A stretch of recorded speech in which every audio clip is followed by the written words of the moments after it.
venha aclarar as santas instruções. Avive em nós as forças da memória, pois sempre mais queremos conhecer o Rei dos céus, o Cristo cuja glória eleva os santos anjos de prazer. Amém. Amém. 1 Timóteo, capítulo de número 1. Nós vamos ler todo o capítulo, mas a nossa exposição encerra hoje o capítulo 1, que será do verso 18 ao verso número 20. 1 Timóteo, capítulo de número 1. Diz o seguinte, a epístola de Paulo a Timóteo, no capítulo 1. Paulo, apóstolo de Cristo Jesus, por ordem de Deus, nosso Salvador, e de Cristo Jesus, nossa esperança, a Timóteo, o verdadeiro filho na fé, que a graça, a misericórdia e a paz da parte de Deus Pai e de Cristo Jesus, nosso Senhor, estejam com você. Verso 3. Quando eu estava de viagem rumo à Macedônia, pedi a você que ainda permanecesse em Éfeso para demonstrar certas pessoas, a fim de que não ensinem outra doutrina, nem se ocupem com fábulas e genealogias sem fim. Essas coisas mais promovem discussões do que o serviço de Deus na fé. O objetivo desta demonstração é o amor que procede de um coração puro, de uma boa consciência e de uma fé sem hipocrisia. Algumas pessoas se desviaram destas coisas e se perderam em discussões inúteis, pretendendo passar por mestres da lei, não compreendendo, porém, nem o que diziam, nem os assuntos sobre os quais falam com tanta ousadia. Sabemos que a lei é boa, se alguém se utiliza dela de modo legítimo, tendo em vista que não se promulga lei para quem é justo, mas para os transgressores e rebeldes, para os ímpios e pecadores, para os iníquos e profanos, para os que matam o pai ou a mãe, para os homicidas, para os que praticam a imoralidade, para os que se entregam a práticas homossexuais, para os sequestradores, para os mentirosos, para os que fazem juramento falso e para tudo o que se opõe à sã doutrina, segundo o evangelho da glória do Deus bendito, do qual eu fui encarregado.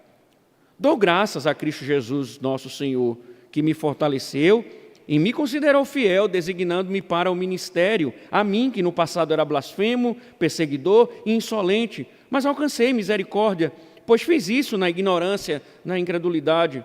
Transbordou, porém, a graça de nosso Senhor com a fé e o amor que há em Cristo Jesus. Esta palavra é fiel e digna de toda aceitação.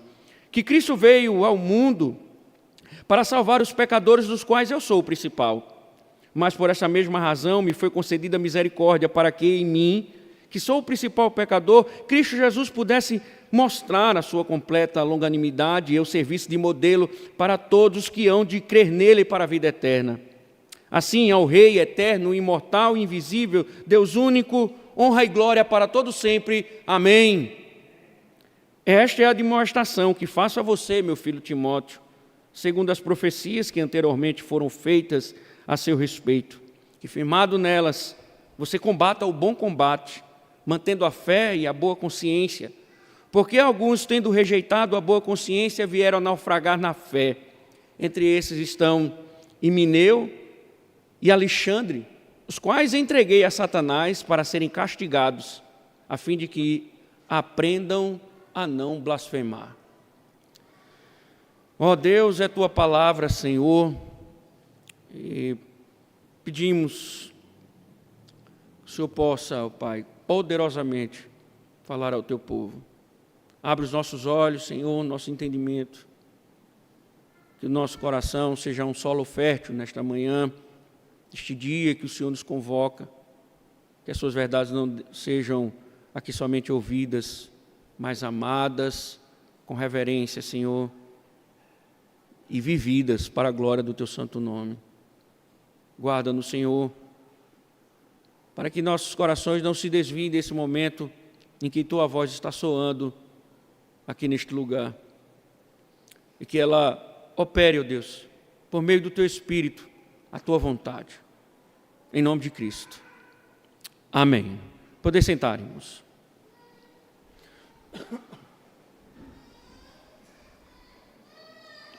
Nós estamos vendo, nesses últimos meses, noticiários de todas as formas, apresentando alguns conflitos entre países no nosso mundo. Mas, ao estudar esse texto, eu fiquei a pensar, se amanhã nossos noticiários informassem que nós estamos em guerra, qual seria a sua reação? Se amanhã os noticiários informassem que o nosso Brasil acabara de entrar em guerra, qual seria a sua reação? No mínimo, em situações de conflito armado, é imperativo que devidamente venhamos a estar preparados para o embate. Tal necessidade se justifica na compreensão de que uma guerra ela não é vencida com tanta facilidade. A própria história da humanidade testemunha a perda em guerras de inúmeros soldados e, com toda certeza, registra a história deste mundo, grandes guerras e grandes derrotas, justamente porque subestimaram o poder do adversário. E ninguém pode entrar numa batalha, nenhum país poderia entrar numa batalha sem ter um preparo ideal, sem ter aquilo que de fato pudesse levar o país a vencer um confronto com o inimigo. Que Deus nos livre, irmãos, porque se isso acontecer no Brasil, o primeiro a morrer somos nós. Não temos armas. Como vamos nos defender? Que Deus nos livre disso. Porém, irmãos, mesmo que os nossos noticiários ainda nos tranquilizem, as Escrituras, elas afirmam, nós estamos em guerra. Há uma imagem nas Escrituras descrevendo que nós, cristãos, nós estamos em guerra. Nós não estamos no Walt Disney, nós não estamos num ambiente de uma alegria tão extrema ao ponto de não enxergarmos o que de fato está por trás dos fatos que acometem a humanidade. Sim, as Escrituras elas dizem que nós estamos em guerra. A Igreja de Cristo, ela está concentrada geograficamente em diversos lugares deste mundo, no entanto, ela encontra-se num único campo de batalha. Nós estamos em guerra, diante de um adversário, e a Escritura diz que nós somos soldados nessa batalha. A grande pergunta é, se de fato nós estamos em guerra, se esse é o ambiente, nós estamos preparados para o embate? Nós estamos preparados para o combate? Se a Escritura apresenta que nós estamos em meio a uma guerra, estamos preparados para combater? A igreja de Éfeso, ela encontrava-se cercada de inimigos e Paulo, portanto, instruiu Timóteo a permanecer firme em seu posto e combater os erros disseminados pelos mestres de novidades que distorciam o uso da lei para impor aos cristãos caminhos alternativos de salvação.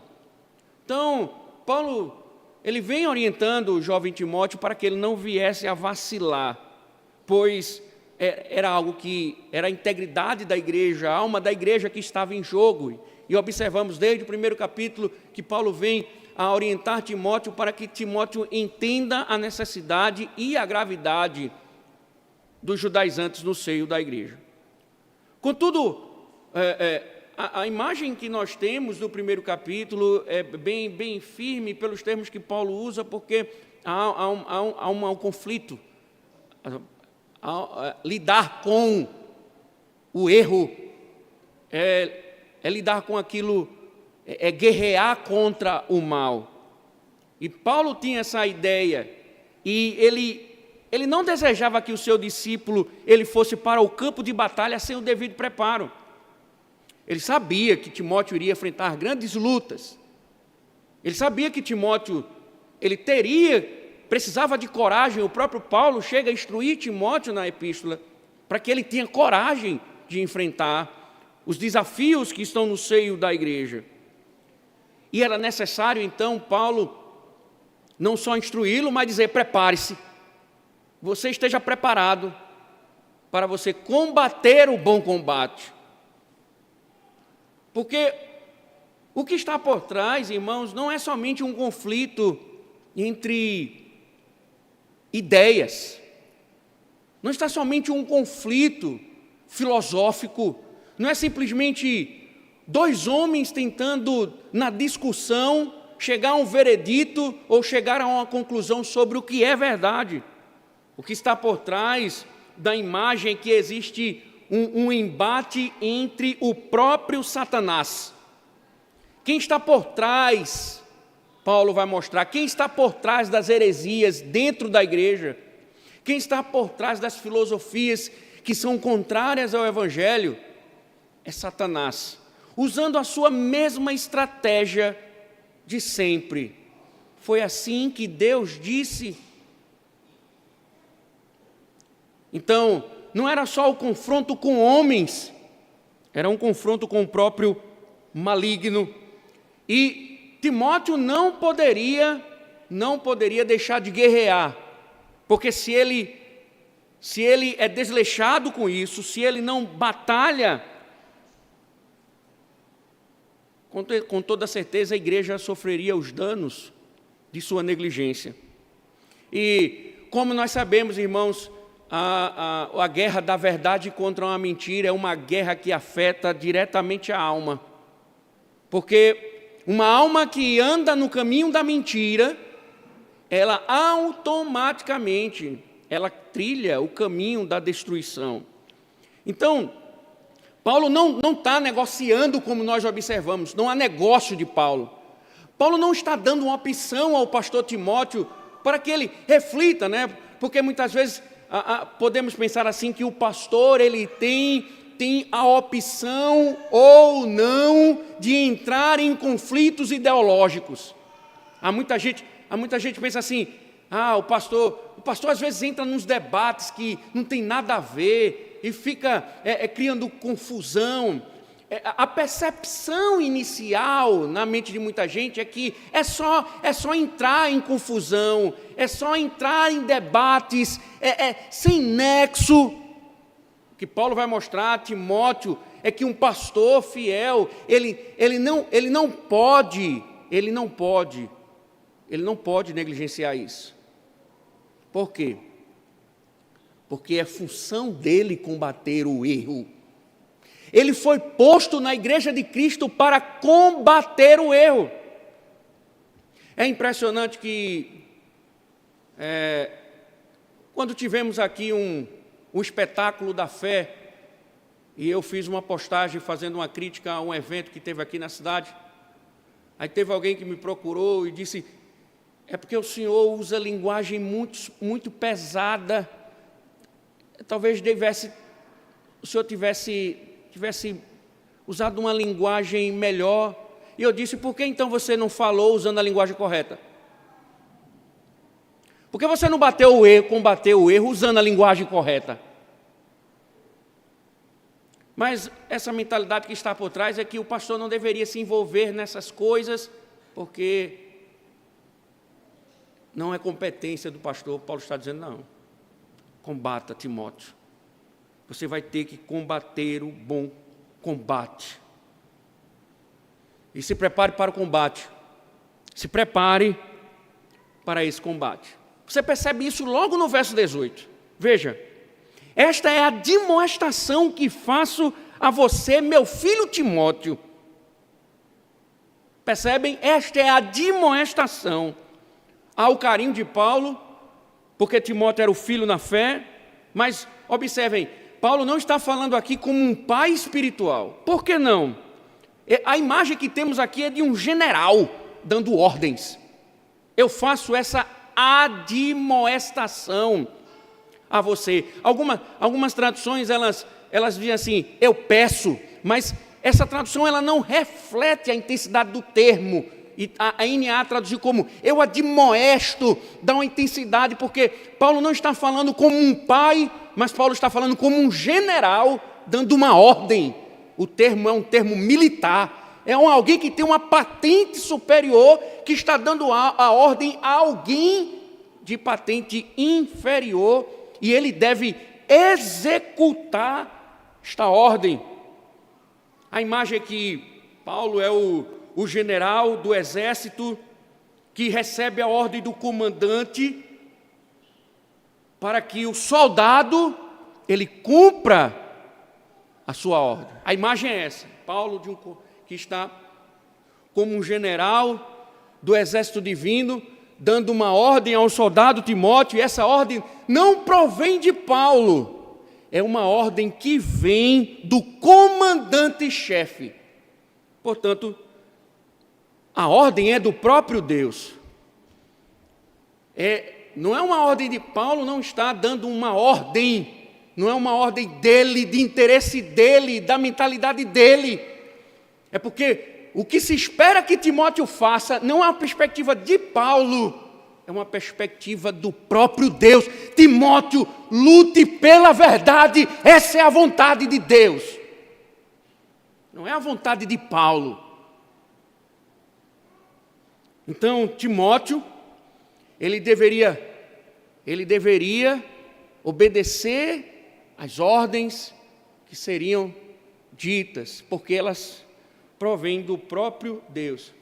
E a ideia aqui é de que ele deveria estar disposto para o serviço.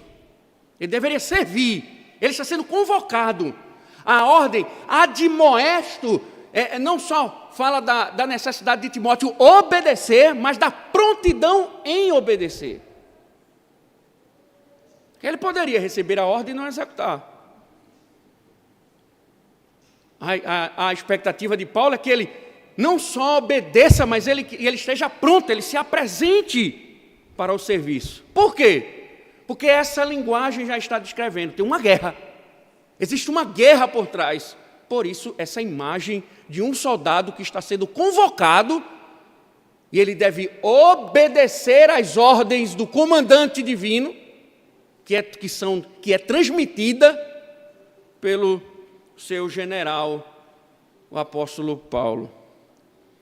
E aí você veja que Paulo com suas ordens militares, essas ordens, elas eram, se você observar o texto, esta administração que faça a você, meu filho Timóteo, segundo as profecias que anteriormente foram feitas a seu respeito. A grande discussão é que conteúdo estava inserido dentro das profecias. Que profecias são essas? Há muitas conjecturas, discussões, mas William Hendsen, ele resume muito bem o que os teólogos eles ficam a discutir, que ele diz, as palavras, as profecias, em primeiro lugar, nós devemos entender como aquilo que está sendo ou que está em conexão com a ordenação de Timóteo. Se você andar um pouquinho, vá para o capítulo 4 rapidamente, veja o verso de número 14.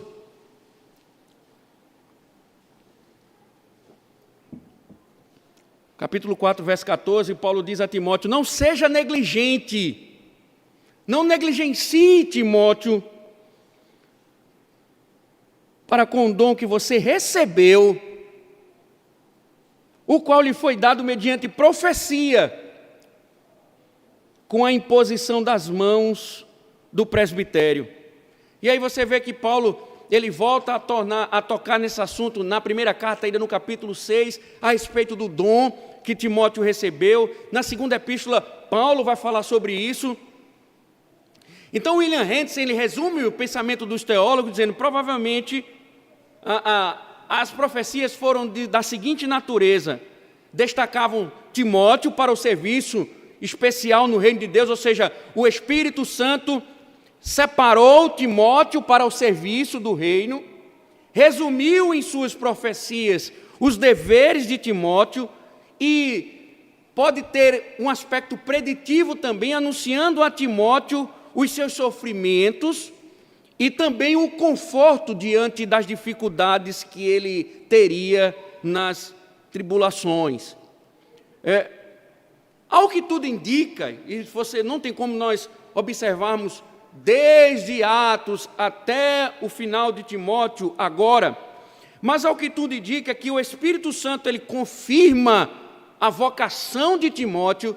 Paulo diz o dom, né? Ou seja, Timóteo recebeu o dom, o Espírito Santo dotou Timóteo com o ensino, com o dom da pregação, e disse: olha, Timóteo, você vai sofrer.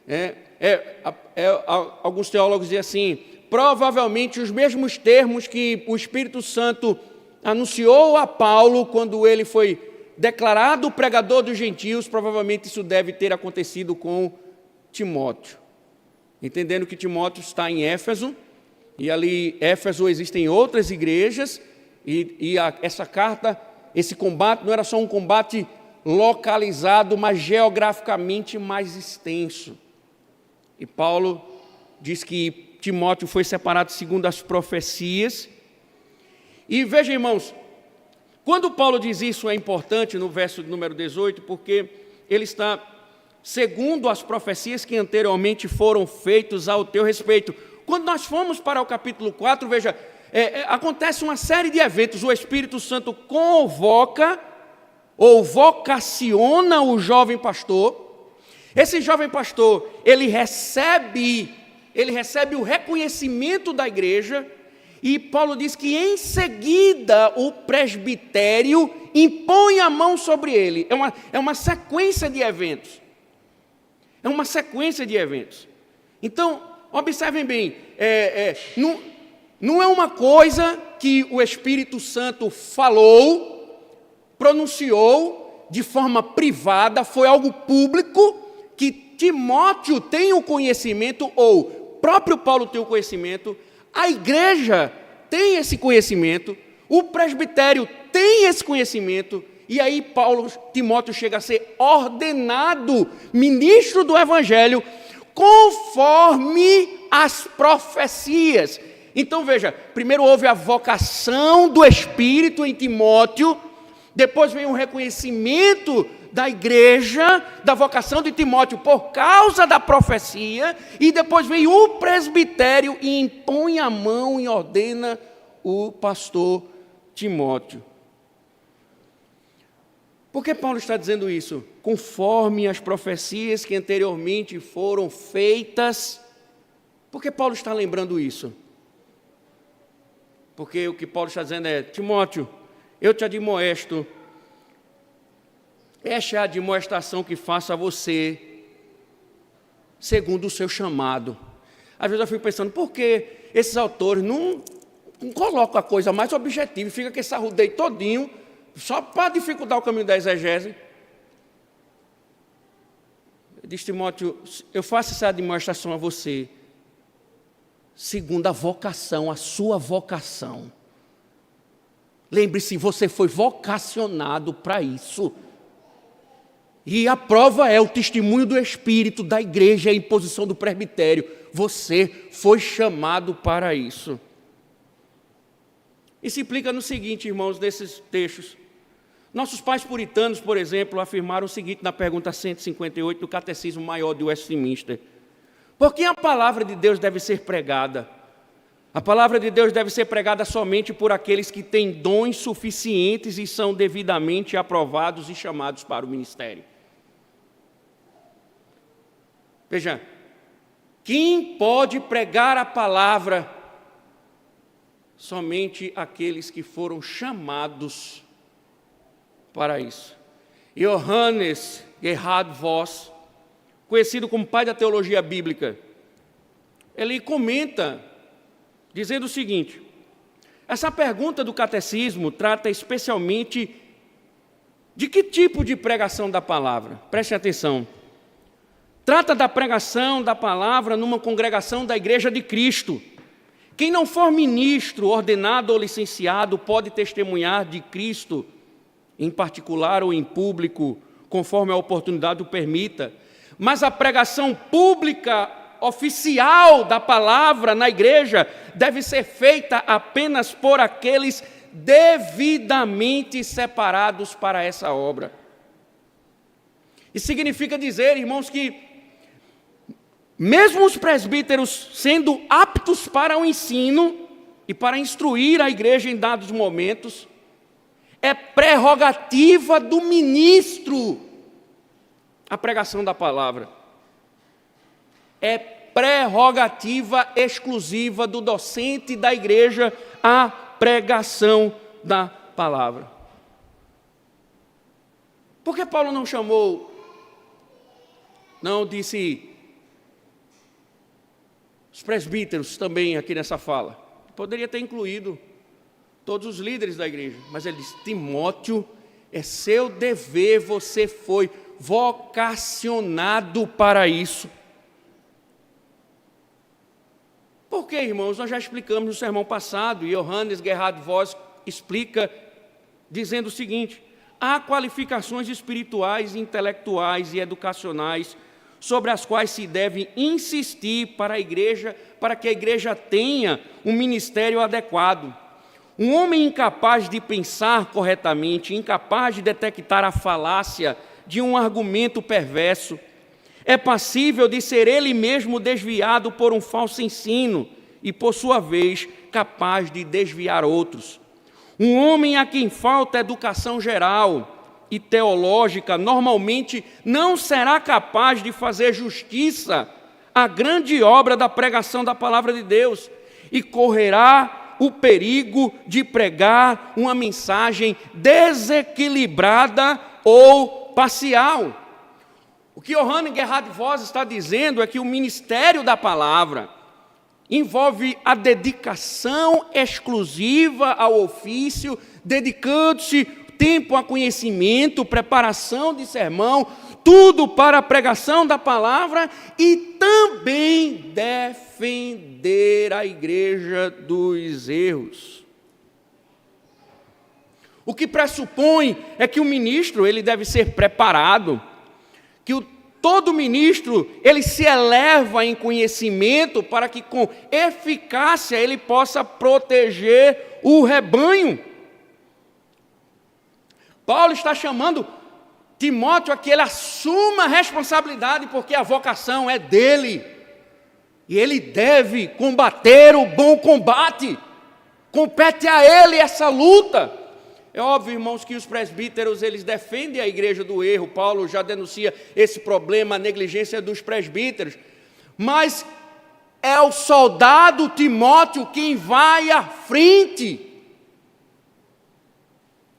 É o pastor quem dirige a igreja e defende a igreja. É que se espera que isso seja algo do ministro do Evangelho. Timóteo, você foi ordenado para isso. Você foi ordenado para isso. É sua competência. Vá. Mais interessante, irmãos, mais interessante. Se você perguntar assim, então, pastor, por que os presbíteros pregam? Na ausência do pastor, eles são aptos para o ensino.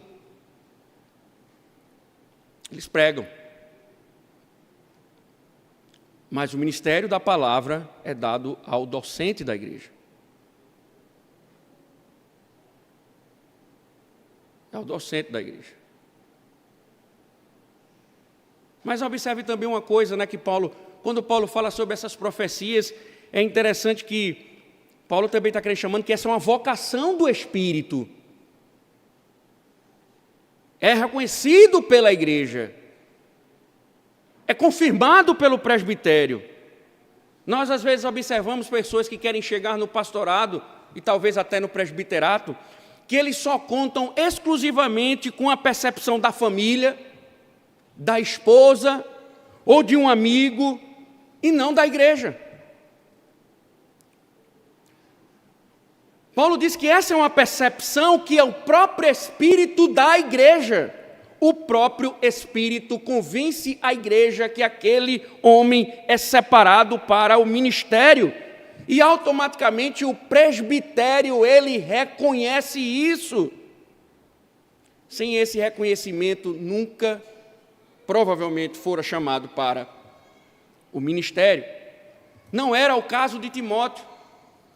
Timóteo passou por todos os estágios: a vocação do Espírito, o reconhecimento da igreja e a ordenação do presbitério. E como William Hendriksen coloca, provavelmente recebeu também o consolo de Paulo. Veja, não é somente o Espírito que o vocaciona, é o Espírito também que o consola. E aí é como se Paulo estivesse dizendo as seguintes palavras: meu filho Timóteo, lembre-se do dom que recebeu, da sua vocação, das palavras do Espírito. Aí Paulo continua: para que, firmado nelas, você combata o bom combate. É interessante, irmãos, porque ao atender o chamado para o ministério, Timóteo recebeu ordens de combater o bom combate. Observe, combata o bom combate. Se existe o bom combate, há combates que não são bons. Isso é importante, irmãos, por quê? Considerando que alguns ministros são chamados a batalhar por coisas que não lhes competem, como questões de ordem administrativas, por exemplo. Veja, não que o pastor ele não possa opinar, se inteirar das questões administrativas da igreja. Não é isso. Mas o que Paulo está dizendo é que o pastor Timóteo ele deve combater o bom combate segundo a vocação dele, e o foco dele é o ministério da palavra. O pastor ele não foi colocado na igreja para ser tesoureiro da igreja. Ele não foi colocado na igreja para promover eventos. O pastor ele não é colocado na igreja para promover tantas outras coisas, senão o foco dele é o ministério da palavra. É interessante, irmãos, que a gente vê por aí, em muitos presbitérios, pastores, visitas, 1000 visitas durante o ano, com sermões medíocres dominicalmente. Paulo está dizendo que a principal tarefa de Timóteo não é administrar a igreja, não é promover cursos, não é promover nada. A principal tarefa de Timóteo é que ele deve combater o bom combate.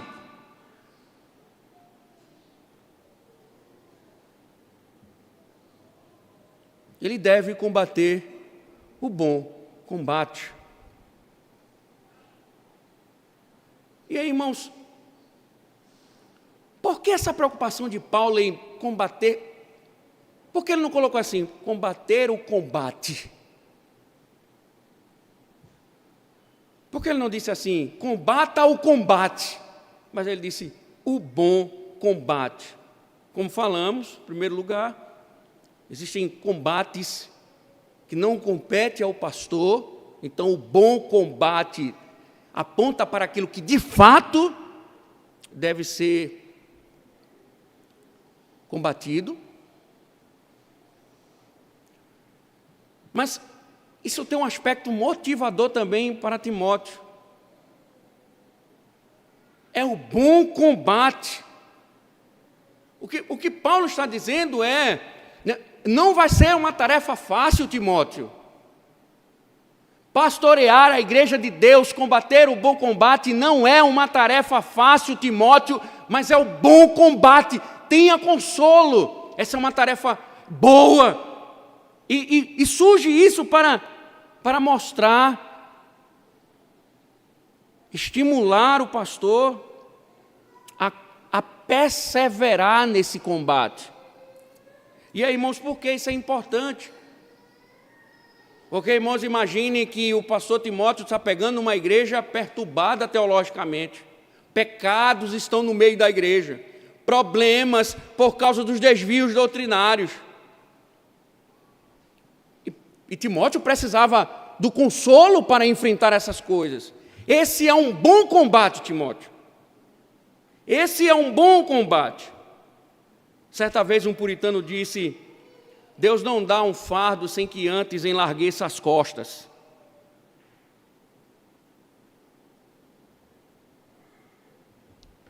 E é interessante, irmãos, porque a profecia ainda está em vista aqui. Olhe, Timóteo, é difícil, você vai se esgotar, você vai suar, você vai se entristecer, mas lembre-se que você foi vocacionado e combata o bom combate. Lute, Timóteo, você foi vocacionado, lute, o Espírito Santo estará com você, aquele que o chamou, ele vai lhe guiar, ele vai lhe ajudar, continue. Uma das grandes coisas que os pastores devem pensar é que eles não fazem nada pelas suas próprias forças. Se não for a graça do Espírito, se não for o Espírito auxiliando o ministro do Evangelho, a casa cai. Se não for o Espírito Santo conduzindo, se não for o Espírito conduzindo a vida do ministro do Evangelho, não haverá, irmãos, como perseverar nesse caminho. É preciso a graça de Deus sobre ele. E Timóteo precisava de motivação. Por quê? Como falei a vocês, não é uma simples batalha entre um pensamento filosófico e outro, mas aqui a ideia é que os oficiais de Cristo estarão enfrentando uma perversão que é instigada, inspirada pelo próprio diabo. Veja que isso fica mais claro no capítulo 4. Dê uma olhadinha rapidinho, verso 1.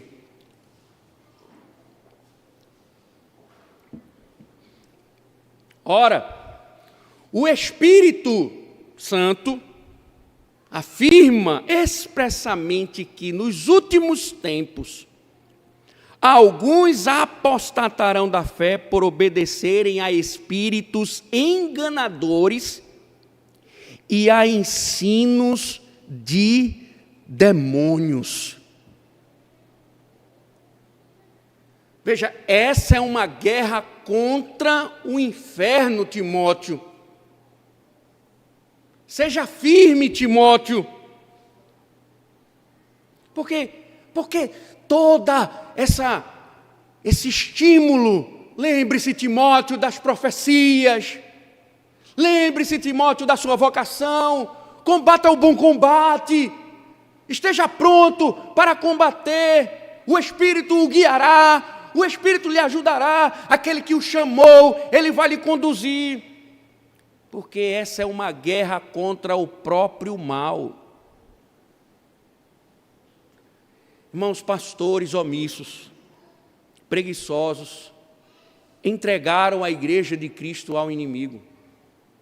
Pastores que não combatem o erro, entregaram a igreja ao diabo. Pior ainda, eles mesmos se alistaram no exército inimigo. Eles mesmos se alistaram no exército inimigo. Logo, eles não estão a serviço do reino, mas do maligno. Porque olha a ordem de Paulo. Lute, Timóteo. Seja perseverante, aquele que o vocacionou está com você, para você combater o bom combate, porque essa é uma luta contra as trevas, e você não pode negligenciar isso. O porquê, irmão, de tantas igrejas entregues a erros, a malícia do engano, as filosofias, porque os ministros silenciaram a voz de Deus.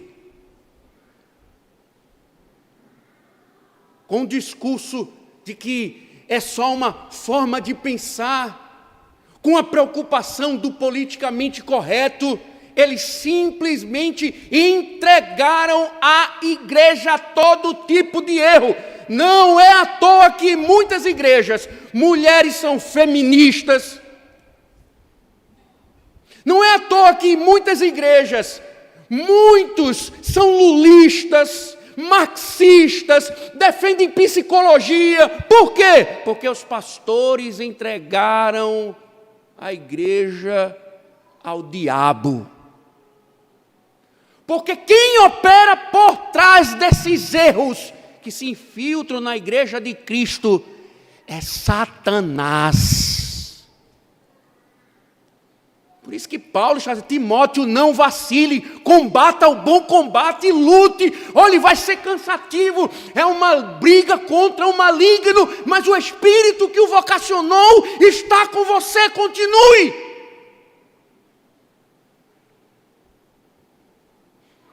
E aí veja, irmãos, para enfatizar, Paulo disse: há ensinos de demônios, não tem meio termo, acabe com isso.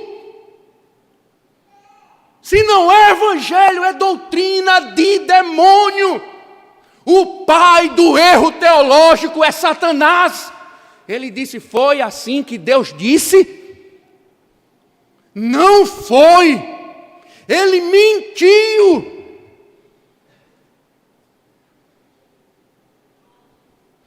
E muitas vezes nós queremos chamar igrejas de saudáveis, quando o erro domina. Às vezes eu vejo pessoas querendo permanecer em igrejas que não são saudáveis, onde se prega o erro por tantas outras questões, enquanto Satanás está falando na boca dos ministros, enquanto os líderes estão sendo usados por Satanás para o erro entrar, e tem gente achando que isso é bíblico.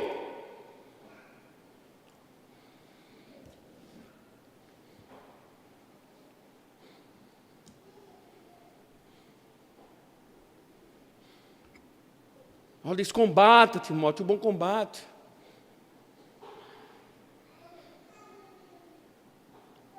Não vá, Timóteo, para a igreja de Éfeso dizendo: isso é questão de opinião. Era até um memezinho aí, né? É minha opinião. Não, cada um tem a sua, é uma visão diferente. Ah, o culto lá é mais alegre, né? Mas o importante é que está adorando a Deus. O importante é que está adorando a Deus. O importante é que o povo está na igreja, né? Ah, pastor, eu vou para aquela igreja porque a minha esposa, ela se sente bem lá. Veja, olha como as pessoas mudam de igreja. Porque eu vou me sentir bem lá, porque minha mãe está lá, porque meu cunhado está lá, porque o meu tio congrega lá. Eu vou estar perto do meu pai e da minha mãe. Quantos não irão para o inferno junto com os seus familiares?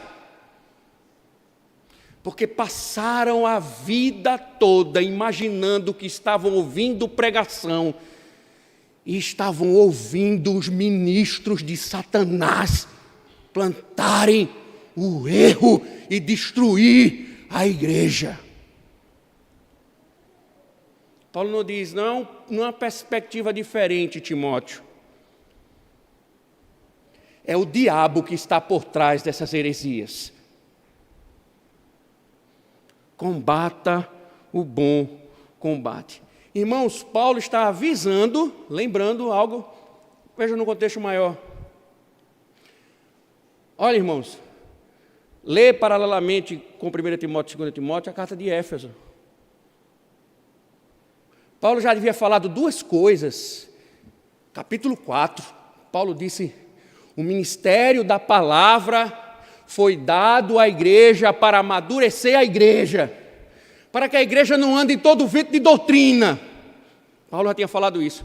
Mas na frente, qual é a grande imagem que Paulo descreve?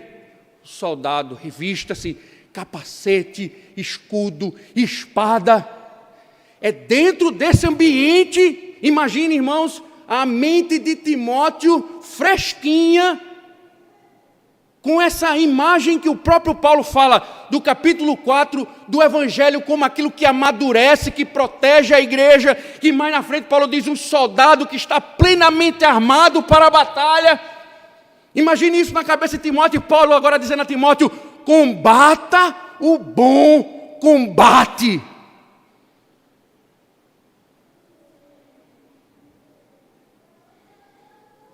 Esse realismo bíblico que muitos inventam,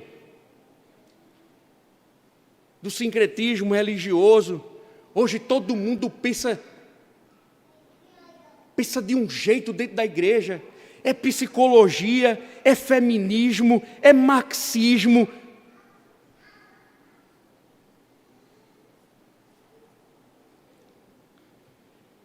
Seja a prostituta de Roma, irmãos, ou as seitas evangélicas, distorcendo a verdade, ali está o trono de Satanás. A nossa confissão de fé diz que algumas igrejas se desviaram tanto da verdade que hoje são sinagoga de Satanás.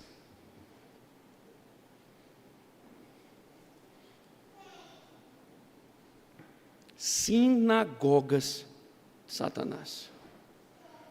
Veja, irmãos, você vai ver no decorrer do texto como é sério o assunto.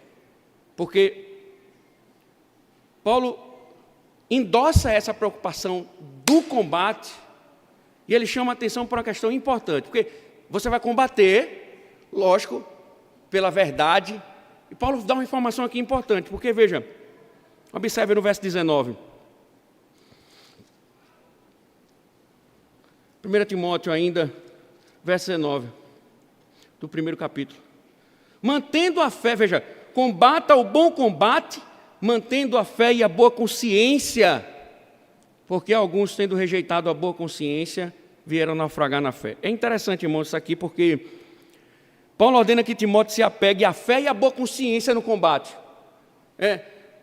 Como toda a linguagem é militar, é como se Paulo estivesse dizendo ao jovem pastor que a sua munição seja a fé e a boa consciência. Essas são as duas armas, duas virtudes. É impressionante que essas duas virtudes, elas não somente aparecem na própria epístola, no capítulo 1, no capítulo de número 3, e aparecem em outras epístolas de Paulo, que mostra que há uma relação profunda entre a fé e a consciência. A fé aqui, Paulo como nós já fizemos a aplicação, já fica claro para nós que a fé aqui é a verdade. A fé aqui é sinônimo de verdade. Ou seja, não se combate o erro com outra coisa a não ser com a verdade. A única coisa que remedia o erro é a verdade. Não tem outro remédio, outro antídoto para a ferida do erro, a não ser a verdade. Então essa é a primeira coisa. Não se combate o erro com outro erro. Não se combate o erro com outra filosofia. O que se combate-se o erro com a verdade. Sabe? Essa é a questão importante aqui. Mas qual a relação da verdade com a consciência? Preste atenção que isso aqui é fantástico de Paulo. Muito importante, irmãos. Porque qual é a relação? A boa consciência é aquela que obedece aos ditames da palavra de Deus, na forma que o Espírito Santo aplica o coração. Uma boa consciência é alguém que está aplicando a verdade de Deus na vida. O que Paulo está dizendo aqui é interessante. Por quê? É a forma de dizer as coisas, ele poderia ser mais objetivo. Em outras palavras, o que Paulo está dizendo aqui é: ensine Timóteo e viva conforme a verdade. Duas formas de combater o erro: ensine, pregue a verdade e viva a verdade. John Wilson, ele chega a dizer que se quisermos promover o bem ou o bom nome da igreja e evitar seu descrédito, devemos ser cuidadosos em pregar ao nosso povo, tanto por meio de lábios, quanto através de nossa vida, de modo que a doutrina que pregamos de púlpito esteja em conformidade com as nossas conversas do dia a dia. Veja, Paulo está dizendo, combata o bom combate e vou lhe dar as duas armas. A verdade, pregue o evangelho, a doutrina, ensine a verdade e somente a verdade, e ao mesmo instante, Timóteo, viva essa verdade. Mas qual é o ponto de Paulo? Qual é o ponto de Paulo? Nós estamos falando de judaizantes, que estavam no seio da igreja, com ensinos errados, levando as pessoas a pecarem. Paulo, então, ele quer chamar a atenção para algo importante. Por quê? Porque verdade e boa consciência. Por que elas não se separam? Por quê? Porque assim como a verdadeira doutrina está atrelada à boa consciência, a falsa doutrina está atrelada a uma má consciência. Por quê? Porque visões incorretas da palavra de Deus levam a práticas incorretas. Então veja, um crente ignorante, que não lê as Escrituras, que não estuda, que não conhece a verdade, que é crente somente de visitar a igreja, que é crente somente de participar das atividades, mas não tem nenhuma relação com o conhecimento bíblico, naturalmente as práticas desses indivíduos serão práticas pecaminosas. Por quê? Porque ele não consegue aplicar, viver corretamente, se ele não conhece a Escritura, a lei de Deus. Então, se ele é ignorante, ele vive uma vida pecaminosa. Ai, pastor, não venha com meio termo, não tem. Se você é um ignorante bíblico, você é um pecador ativo. Porque se você não conhece a lei de Deus, como é que você vai andar corretamente? O que é verdade se você não conhece a lei de Deus? É feito uma vez, eu estava fui cortar o cabelo com meu primo, e cheguei numa barbearia, o cara era da Assembleia de Zeus, e ele, quando me viu com a camisa do esporte, e ele uma certa vez tinha passado na frente da minha casa, no período de Páscoa, e ele me viu tomando uma taça de vinho, e ele chegou para mim e disse, quando é que tu vai te converter? Eu olhei para ele, eu disse, quando é que eu vou me converter? Sim, quando é que você vai se converter? Eu disse, rapaz, eu não estou entendendo isso aí. Eu não estou entendendo. Por que você está dizendo isso? Eu já presbiteriano, seminarista. Eu disse, eu não entendi. Porque... Não, porque eu passei na frente da casa do seu pai e você tomando uma taça de vinho. Eu disse, qual é o problema? Qual é o problema? Eu disse, as Escrituras não proíbem vinho, e comecei a argumentar com ele, para resumir a história, e ele tentando ali se defender. Eu disse assim, aí ele fez, o importante é seguir a lei de Deus. Eu disse, agora eu pego ele. Quando ele disse, o importante é seguir a lei de Deus, eu disse, agora eu pego ele. Isso numa barbearia, veja, eu tenho um problema de criar confusão em ambientes públicos. Eu disse, é seguir a lei de Deus? Pronto, então se é para seguir a lei de Deus, você vai ter que me explicar a lei de Deus. Se você está dizendo que eu pequei porque eu transgredi a lei, agora você vai explicar a lei. Primeiro mandamento, o que é que diz?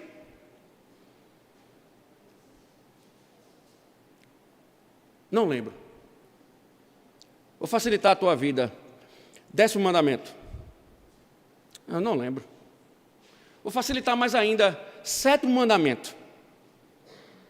Eu não tenho de memória não. Eu disse, rapaz, eu cheguei aqui na tua barbearia, tu não me desse a paz do Senhor, tu me tratasse como descrente, me chamasse de ímpio, mandasse eu voltar para Jesus. Quando eu pergunto a tu sobre a lei de Deus, tu não sabes a lei de Deus, me diz como é que tu aplica uma coisa na tua vida se tu nem conhece. Eu disse, quem não é crente aqui é tu. Tu é que és um ímpio. Porque quem não conhece a lei de Deus, vive o caminho de impiedade. Porque o caminho dele é os caminhos que ele mesmo criou. Mas Paulo também está chamando uma coisa interessante aqui. Porque, veja, uma vida de pecado geralmente conduz as pessoas a falsas doutrinas. O que Paulo está querendo chamar a atenção de Timóteo, ainda que o ministro do Evangelho tenha uma doutrina correta, se ele viver uma vida de iniquidade, ele logo vai se apegar a uma falsa doutrina para justificar seus pecados. Paulo está chamando a atenção aqui. Se Timóteo tiver uma boa teologia, mas ele tiver uma vida de iniquidade, uma hora ele vai querer, para abafar a sua boa consciência, pegar uma mentira para justificar os pecados. Vou dar um exemplo. Imagina aqui tratando, dia do Senhor, dia do Senhor, dia do Senhor, dia do Senhor, guarda o sábado, guarda o dia do Senhor, cuide do seu coração, venha cultuar a Deus de manhã, participe da escola dominical, no culto à noite. Aí alguém quer ser livre desse fardo do dia do Senhor. O que é que ele faz? Aí ele está ouvindo o evangelho e a consciência dele está acusando. A boa consciência. O dia do Senhor, feito um irmão aqui da igreja, não vou dizer o nome dele, Alberto, por uma questão de ética, ele foi dar uma pedalada no dia do Senhor, aí ele disse que quando tropeçou numa pedra que foi metendo a cara no chão na beira da estrada, ele se lembrou de mim. Mas não é de mim não, é o evangelho, lembrou a ele. E aí o evangelho fica na boa consciência, dia do Senhor, guarda o sábado direito, olha, o domingo, acorde cedo, cuide logo, chegue no culto cedo, a consciência fica batendo. Aí o que é que ele faz? Ele não aguenta mais, ele vai procurar uma doutrina, uma igreja, para que ele possa quebrar o dia do Senhor, pagando propina à consciência dele. Ele vai começar a adaptar a teologia. Ah, pastor, mas Davi não adulterou, porque eu não posso adulterar? Ele começa a criar mecanismos teológicos para justificar os pecados deles. É natural. É natural. Ah, eu vou para tal igreja. Lá, conversando com o Paulo Brasil, ele disse que uma vez recebeu um casal da igreja dele, alguns anos atrás, e disse: pastor, nós estamos mudando de igreja. Ele disse: está mudando de igreja? Por quê? O que é que está faltando aqui? Não, pastor, tem tudo aqui. Pregação fiel e tal. Aí ele para mim: pastor Jonathan, o problema é que eles não se submetiam à autoridade da igreja com relação ao dia do Senhor. Eles não se submetiam. Era quase todo mês chamando a atenção deles por causa do dia do Senhor. Aí disse: não, pastor, é porque fica mais perto, aquela chama, mais perto da minha casa, minha mãe está lá, meu pai, né, a minha filha, o meu filho, né? Aí ele disse: eu sei onde isso vai parar, eu sei por que vocês estão querendo mudar de igreja, eu sei onde isso vai terminar. E eles pediram transferência e foram embora. O pastor disse: meu irmão, se você olhar as redes sociais deles, do casal, é praia, shopping, diversão no domingo, e a igreja que eles estão não incomoda eles. Eles estão bem. Eles conseguiram pagar propina à consciência com uma falsa doutrina. Aí, em vez de estarem recebendo os meios de graça no domingo, estão satisfazendo as necessidades da carne.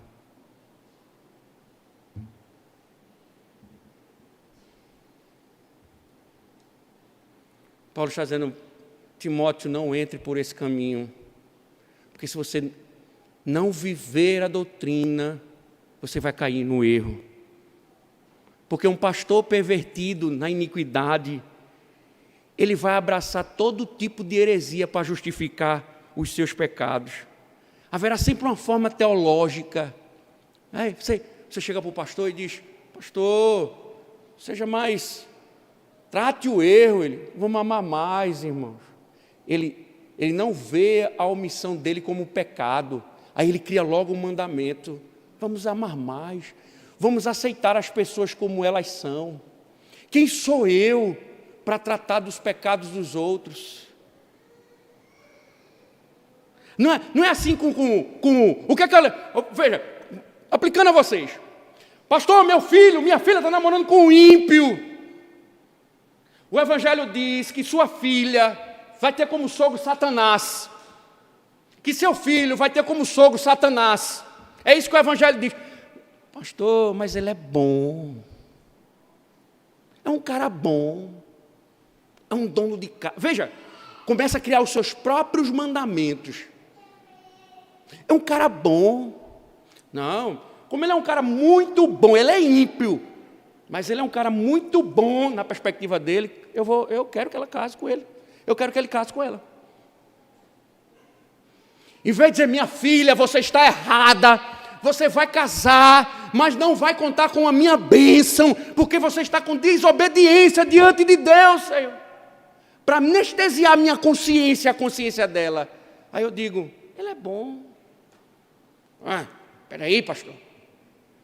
Moisés não casou com um etíope? Moisés não teve um relacionamento com etíope? Abraão não teve com uma escrava, com uma egípcia? Quem sou eu? Pastor Timóteo, não entre nesse caminho não. Porque você vai ser conduzido ao pecado e vai criar leis para pecar. Então é a verdade, uma boa consciência. Pregue a verdade e viva a verdade. Não caia nesse erro. Não caia nesse erro. Por que isso? Porque, olha, eu amo o Evangelho, irmãos. Porque quando você vai entendendo o texto, você vê como o texto progride fantasticamente. Veja o verso 20. Veja a parte B do verso 19, melhor dizendo, e o 20, veja. Mantendo a fé e a boa consciência, porque alguns... Por que, Timóteo? A verdade e uma boa consciência. Porque alguns, tendo rejeitado a boa consciência...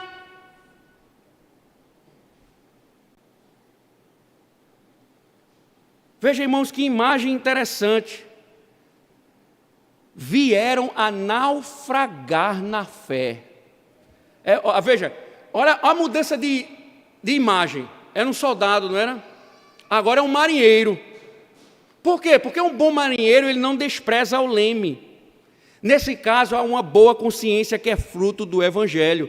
Mas Paulo disse, mas certos indivíduos abandonaram o leme. Qual a consequência de se abandonar o leme? Naufragaram na fé. Paulo está dizendo assim, irmãos, seja um ministro do Evangelho ou um cristão não ordenado, vivendo em pecado, e ainda que sua consciência o acuse, eles irão silenciando a voz da consciência até que mudam a doutrina para tornar seus pecados aceitos. Mas não percebem que isso é abandonar a verdade, e abandonar a verdade é desvio da fé. Deixa eu te dizer uma coisa, meu irmão. Se você vive na iniquidade e ainda assim tem uma boa teologia, não vai mudar muito para você mudar sua teologia para justificar seus pecados e se afogar neles. E isso vai ser sua derrocada. Sabe por quê? Porque no dia do juízo, quando os seus inimigos se erguerem para lhe acusar, a sua consciência será a primeira a lhe acusar. Ela será a primeira a lhe denunciar.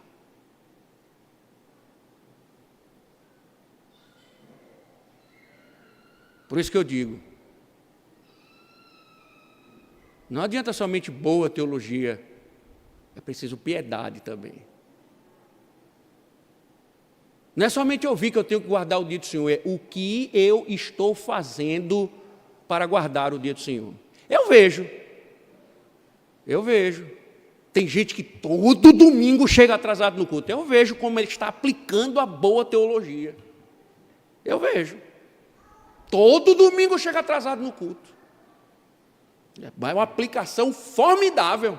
É um cuidado extremo com o dia do Senhor. Eu vejo como muitos amam o dia do Senhor, guardam o dia do Senhor, tem uma boa teologia, cochilando na hora da pregação. Por que estão cochilando? Passaram a noite onde? Descansaram bem, preocupados em ouvir o sermão no outro dia. Eu vejo o cuidado que tem. Vai chegar uma hora que você vai começar a ler um adventista, vai começar a ler um pragmático, um distorcido da vida, vai começar a dizer, não é bem assim. A gente pode, de vez em quando, fazer uma coisa, aí começa a adaptar. Até que uma igreja abre as portas, venha para cá. Aqui você pode quebrar deliberadamente, sem nenhum problema. Essa era a igreja que eu estava procurando. Agora eu me encontrei.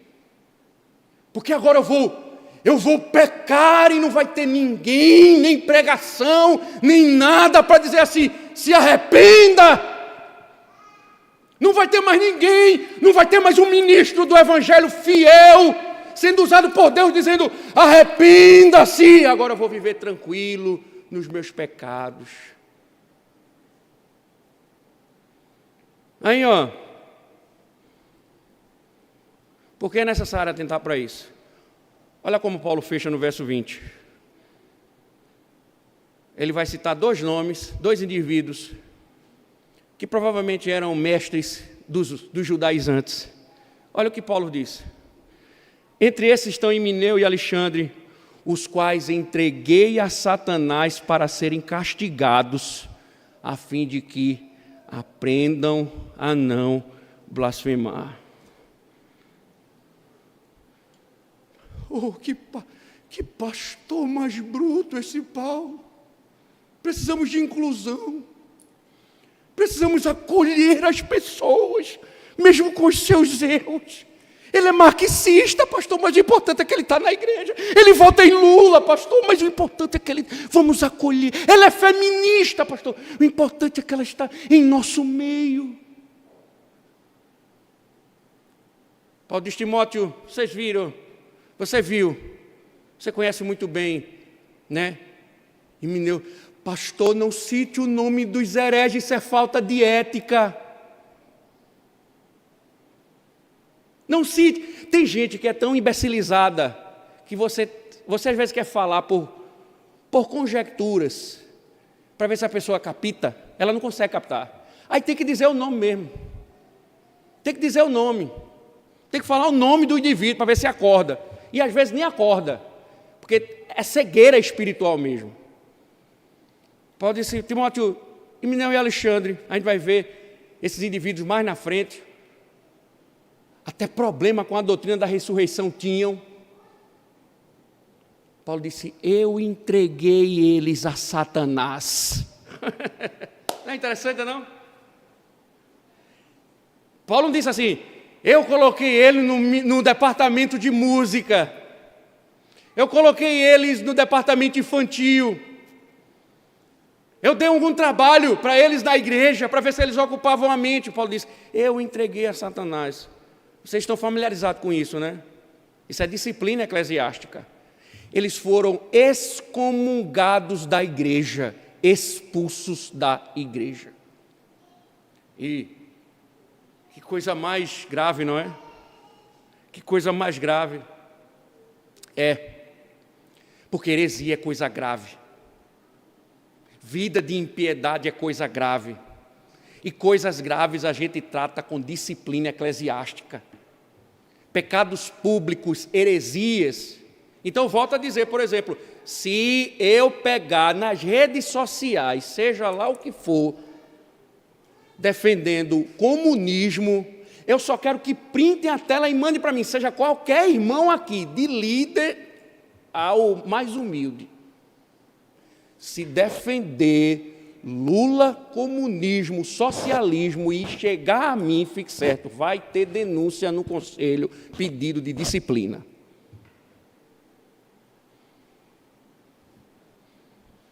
Se defender aborto, vai ter disciplina. Se vier com ideologia feminista, vai ter disciplina. Por quê? Porque o erro tem que ser tirado do meio da igreja. E quando não se resolve no embate pela verdade, a verdade tem que ser aplicada, tirando do seio da igreja aqueles pervertidos doutrinariamente.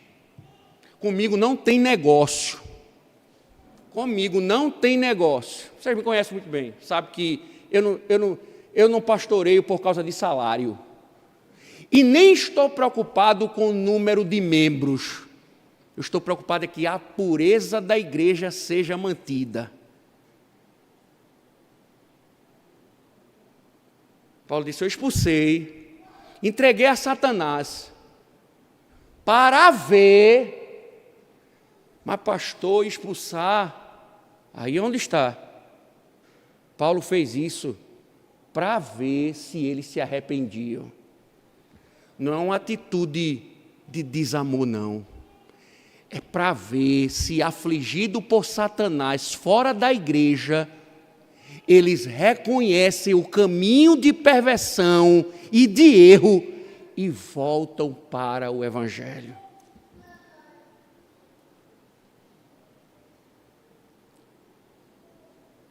Paulo está dizendo a Timóteo, Timóteo, é o bom combate com a fé, com a boa consciência, para que você não siga o caminho de Himeneu e Alexandre. Para que você não siga. Porque sabe o que aconteceu com eles? Naufragaram na fé e eu entreguei a Satanás.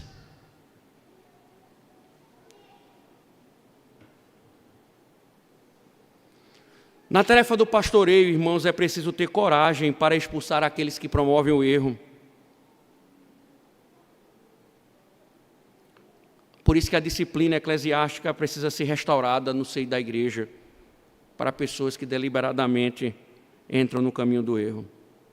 E Deus instituiu a disciplina para isso. Portanto, irmãos, o que Paulo está dizendo? É dever do pastor agir assim. Veja, irmãos, eu, às vezes, lendo o Evangelho, caminhando para o final, eu fico pensando, a vida do pastor seria muito mais tranquila sem essas ordens. Minha vida seria muito mais tranquila. Meus irmãos, não liguem, dia do Senhor. Vocês querem domingo que vem que a gente cancela os cultos, você ir para uma praiazinha? Fazer o seguinte, a gente vai se reunir domingo que vem na casa de Edson o dia todo, para tomar um banho de piscina, fazer um churrasco. Vamos, topam? Seria bom. Por que 2 cultos pela manhã? Por que não somente um culto? Por que não vivermos a sua história, a história de vocês? Um encontro na semana e no domingo de noite uma reunião, sermãozinho de 20, 30 minutos. Vocês pagam o meu salário, fica tudo ok. Eu continuo comprando meus livros, estudando, fazendo doutorado, teologia. Vocês fazendo o que vocês bem entendem e a gente se encontra 2 vezes na semana. Eu faço uma visitinha a vocês, tudo muito tranquilo. O que é que vocês acham? Vamos voltar? Ainda que vocês dissessem sim. Paulo está dizendo, não, Timóteo.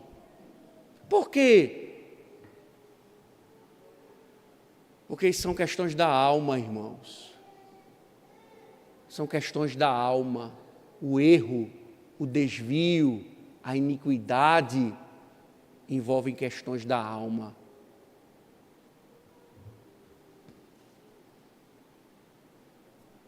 Capítulo 1 termina dizendo, Timóteo, é guerra, esteja pronto, combata o bom combate. Uma igreja não deve esperar do seu ministro que ele seja maleável com essas questões. Uma igreja não pode escolher um ministro que silencia quando o erro domina a igreja, assedia a igreja. Ele deve ser o primeiro a se erguer contra todo tipo de erro. Paulo diz, não só isso, Timóteo, mas combata com a verdade. O pastor não é chamado para pregar outra coisa a não ser a verdade do Evangelho. Segundo, é de responsabilidade não só pregar o Evangelho, mas é de responsabilidade viver o Evangelho. Porque uma vida ainda que prega a verdade, mas uma vida de iniquidade, vai com toda certeza levar o ministro a uma teologia de iniquidade. E qual é a consequência, Timóteo? Se você não atentar para essas coisas, é que você vai naufragar na fé. E deixa eu te dar um exemplo. Você conhece muito bem Mineu e Alexandre. Eles naufragaram na fé. Eles naufragaram na fé. E eu entreguei a Satanás. Eles foram afastados da comunhão da igreja.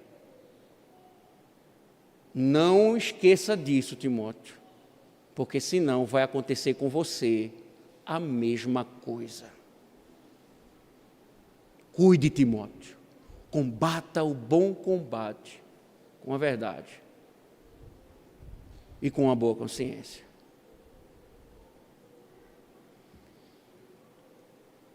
Senhor, graças te damos, ó Deus. Te pedimos que o Senhor nos fortaleça para vivermos estas verdades, Senhor, que aqui foram pregadas, para a glória do Teu nome, ó Deus.